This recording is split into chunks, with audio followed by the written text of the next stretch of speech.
유대 전통에서는 안식일이나 절기 때에 부모가 아이들을 랍비라고 불리는 율법 교사에게 데려가서 축복 기도를 받게 하는 것이 전통이었습니다. 그리고 이 축복 기도는 손을 얹는, 우리가 잘 알고 있는 안수라고 하는 형태로 이루어졌던 것이죠.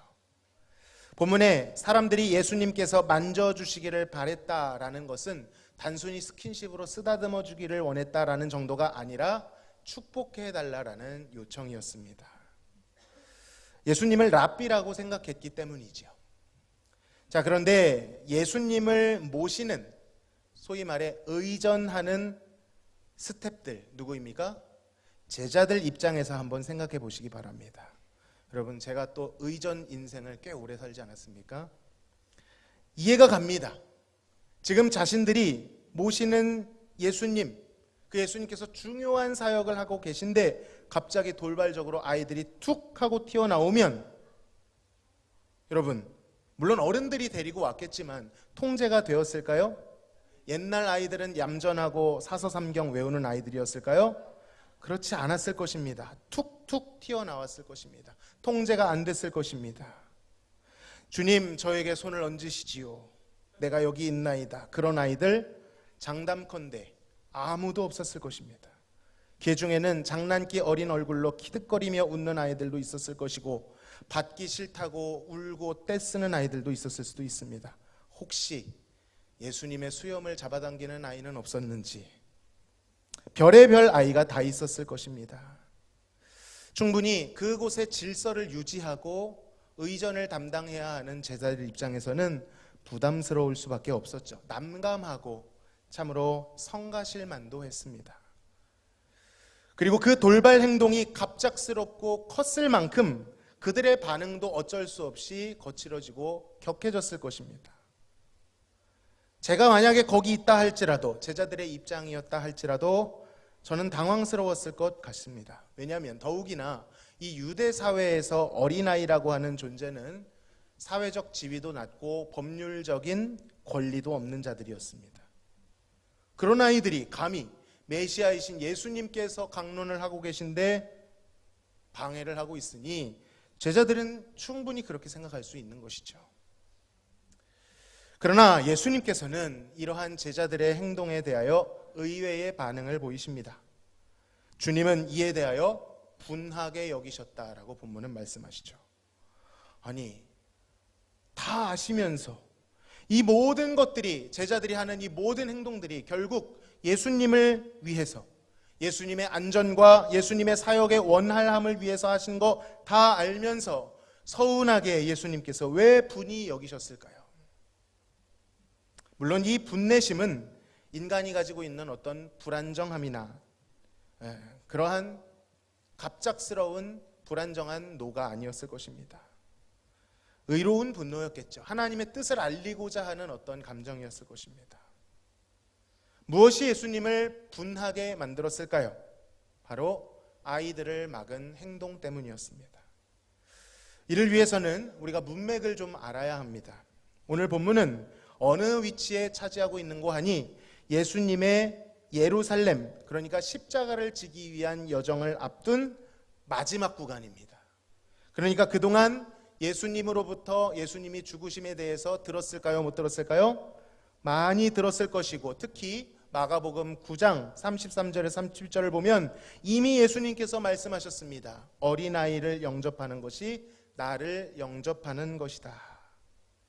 그런데 예수님께서 이제 십자가를 지실 그 여정을 시작하셔야 하는데 제자들은 여전히 예수님께서 말씀하시는 하나님의 나라의 모습과 동떨어진 모습으로, 어린아이와 같은 자들이 하나님 나라에서 큰 자라고 하시는데 그들은 아직도 힘과 권력이 주도하는 정치적 왕국, 그리고 그 왕국에서 힘을 쓸 수 있는 자는 예수님 가까이에서 영향력을 행사하는 자신들과 같은 자들이라고 생각했던 것입니다. 그 과정에서 힘도 없고 권세도 없는 어린아이들을 배제하고 소외시키며 무시하는 그러한 무지한 태도를 보이고 있었던 것입니다. 그러나 이것은 주님께서 다시 한번 이 어린아이들을 어떻게 바라보시는지 생각하는 중요한 강조점이 되었습니다. 우리 14절 15절 다시 한번 읽어볼까요? 시작.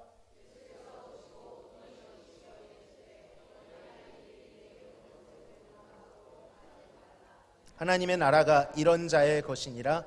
내가 진실로 너희에게 이르노니 누구든지 하나님의 나라를 어린아이와 같이 받들지 않는 자는 결단코 그곳에 들어가지 못하리라. 아멘. 이렇게 예수님께서 말씀하신 뒤에 주눅 들어 있는 어린아이들을 안고 그들을 어루만져 주십니다. 안수하신 것이죠. 축복해 주셨습니다. 그들을 환대하셨습니다. 환대가 무엇인지를 예수님께서 손수 보여주셨습니다. 자신에게 오는 자를 내쫓기는커녕 못 나오게 하는 자들을 꾸짖고 자신에게 나오는데 방해가 되는 것을 제거해주며 막아주며 그들을 적극적으로 품에 안아주셨습니다. 어루만져 주셨습니다. 축복해 주셨습니다. 여러분, 예수님의 이러한 행동은 우리에게 두 가지의 교훈을 줍니다. 첫 번째는 어린아이들을 환영하라는 것입니다. 예수님께서 어린아이들이 내게 오는 것을 금하지 말라는 것은 무슨 뜻입니까? 단순히 길을 막지 말라는 뜻일까요? 길을 비켜주라는 뜻입니까? 금지하지 말라는 정도의 뜻입니까? 그것은 소극적인 뜻입니다. 이 명령의 최종적인 목표는 그러한 소극적인 것이 아니라 그들이 하나님 앞에 나오는데 걸리적거리는 것이 있으면 치워주고 길이 없으면 길을 내주라는 것이죠. 즉 주님께로 나아가는데 안내자가 되어주라는 그 역할까지 하라는 명령인 것입니다. 주님과 같이 그들을 환영하고 어루만져주고 축복해 주라는 것이죠. 사랑하는 성도 여러분, 이것이 교회의 중요한 사명인 줄로 믿습니다. 어린아이들을 환대해야 됩니다. 저 뒤에 있는 들러리가 아니라 주역이 되도록 해야 됩니다. 미래, 다음 세대라는 말이 참 좋은 말이지만 한계는 가지고 있습니다. 다음 세대이기 때문에 현재의 주역이 되지 못하는 것으로 오해해서는 안 되는 것이죠. 그들이 들러리가 아니라 중심으로 들어올 수 있도록 환영해주고 안아주고 관심 가져주고 사랑해줘야 될 줄로 믿습니다.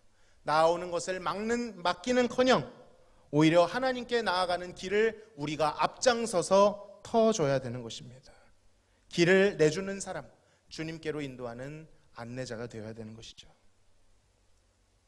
안전하게 도착할 수 있도록 끝까지 그들과 함께 해줘야 되는 것, 그것이 우리 교회의 사명인 줄로 믿습니다. 두 번째는요, 어린아이들에게 배우라는 것입니다. 천국이 어린아이와 같은 자들의 것이므로 우리는 하나님의 나라를 생각할 때 반드시 어린아이를 떠올려야 합니다. 물론 어린 게 상전이다라는 뜻은 아닙니다. 어린아이들도 죄인이죠. 어린아이들도 귀여운 얼굴만 치우면, 만약 그걸 그대로 성인으로 옮겨놓으면 그러한 사람들을 뭐라고 하는지 아십니까? 깡패라고 합니다. 마음에 안 들면 막 집어 던지고. 어린아이라는 것에 감추어서 그런 것들을 다 용인할 수는 없습니다. 그런 것 때문에 하나님 나라에 어울린다라는 뜻은 아니죠. 그러나 그럼에도 불구하고 그들에게 하나님 나라에 합당한 덕목이 있는데 그것은 바로 의존성입니다. 어린아이들은 엄마 아빠가 없으면 아무것도 할 수가 없습니다. 그래서 어떤 덕목으로서 겸손하는 것이 아니라 약하기 때문에 겸손할 수밖에 없는 것이죠. 안 되면 엄마 도와줘, 아빠 도와줘. 엄마 아빠를 부릅니다. 엄마 아빠가 없으면 어떻게 합니까? 제가 아주 좋아하는 표현이에요. 웁니다. 언제까지? 엄마 아빠가 올 때까지. 그들의 눈을 보십시오. 처음 보는 것을 수용하고 어떻게 해서든 알아가려고 하는 똘망똘망한 눈을 바라봐야 됩니다. 그 순간 집중하면 콧구멍에는 힘이 들어갑니다. 코평수가 넓어집니다. 그 아이들의 표정을 보면서 그 처음 경험하는 것들에 대한 새로움과 호기심과 수용성을 배울 수 있게 되는 것이죠. 스펀지처럼 수용합니다. 계산하기보다는 쉽게 믿고 쉽게 받아들이죠. 하나님 나라에 어울리는 덕목은 바로 그것입니다. 나 자신이 아닌 주님만을 의존하는 자, 주님이 아니면 아무것도 할 수 없다라고 고백하는 자, 엄마가 아빠가 없으면 운다고 했습니다. 언제까지요? 엄마 아빠가 올 때까지. 주님이 부재하신 것처럼 느껴지면 어떻게 합니까? 어린아이와 같은 자들은 당연한 것으로, 그런 것이지 무던하게 넘기는 것이 아니라 우는 것입니다. 언제까지요? 주님이 내 마음에 오실 때까지. 그것이 하나님을 의존하는 어린아이와 같은 자들입니다. 그들은 하나님의 말씀을 계산하지 않고 수용하고요, 받아들이고 호기심과 관심을 가지고 따릅니다. 어쨌든 우리는 이 어린아이에게 있는 이러한 모습들을 하나님 나라에 어울리는 모델로서 배워야 합니다. 귀중히 여겨야 합니다. 어린아이들에게 그런 모습이 보일 때 배우려 해야 합니다. 그러기 위해서는 어떻게 해야 합니까? 관찰해야 하고 집중해야 합니다.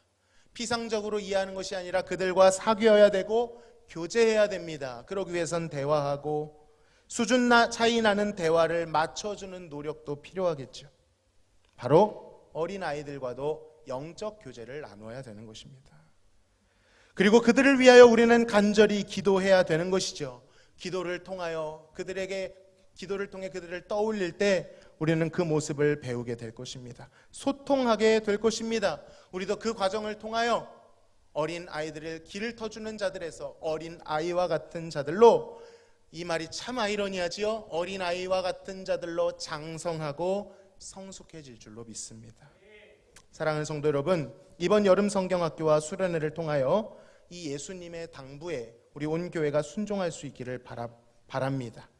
아이들을 수습하고 막아서야 할 자들이 아니라 분위기를 위해 때로는 입을 막고 때로는 네모라도 되는 자들이 아니라 변두리에 있는 자들을 주님 앞으로 데려오고 미래의 주역이라 미뤄져 있던 자들을 현재의 주역으로 초대해야 될 줄로 믿습니다. 길이 없습니까? 길을 내줘야 됩니다. 막는 자가 있습니까? 막는 그 모든 것들을 돌파해야 됩니다. 그렇게 섬길 때 주님께서는 우리를 불쌍히 여기사 그들로 하여금 배우게 하실 줄로 믿습니다. 순전한 모습으로 우리 또한 인도하실 것입니다.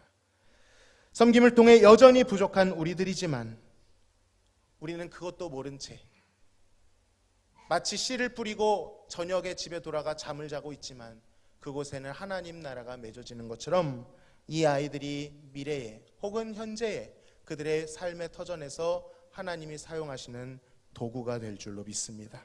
그러니 어린아이들을 주님께로 인도하는 안내자가 되십시오. 그들을 환영하는 환영자가 되십시오. 그들을 위해 기도하는 기도의 후원자가 되시기를, 그리하여 그러한 마음으로 함께 어린 여름 성경학교와 중고등부 수련회에 기도로 동참하시는 사랑하는 성도님들 되시기를 간절히 소망합니다.